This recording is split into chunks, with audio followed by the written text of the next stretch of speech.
बीरबल की कहानी। धार्मिक ग्रंथ। एक दिन बादशाह अकबर ने बीरबल से पूछा, तुम्हारे धर्म ग्रंथों में यह लिखा है कि हाथी की गुहार सुनकर श्री कृष्ण जी पैदल दौड़े थे। न तो उन्होंने किसी सेवक को ही साथ लिया, न ही किसी सवारी पर गए। इसकी वजह समझ में नहीं आती। क्या उनके सेवक नहीं थे? बीरबल बोले, इसका उत्तर आपको समय आने पर ही दिया जा सकेगा जहांपना। कुछ दिन बीतने पर एक दिन बीरबल ने एक नौकर को, जो शहजादे को इधर उधर टहलाता था, एक मोम की बनी मूर्ति दी जिसकी शक्ल बादशाह के पोते से मिलती थी।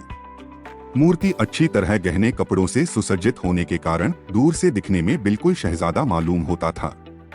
बीरबल ने नौकर को अच्छी तरह समझा दिया कि उसे क्या करना है। जिस तरह तुम रोज बादशाह के पोते को लेकर उनके सम्मुख जाते हो, ठीक उसी तरह आज मूर्ति को लेकर जाना और बाग में जलाशय के पास फिसल जाने का बहाना कर गिर पड़ना। तुम सावधानी से जमीन पर गिरना, लेकिन मूर्ति पानी में अवश्य गिरनी चाहिए। यदि तुम्हें इस कार्य में सफलता मिली तो तुम्हें इनाम दिया जाएगा। एक दिन बादशाह बाग में बैठे थे। वहीं एक जलाशय था। नौकर शहजादे को खिला रहा था कि अचानक उसका पांव फिसला और उसके हाथ से शहजादा छूटकर पानी में जा गिरा। बादशाह यह देखकर बुरी तरह घबरा गए और जलाशय की तरफ लपके। कुछ देर बाद मोम की मूर्ति को लिए पानी से बाहर निकले।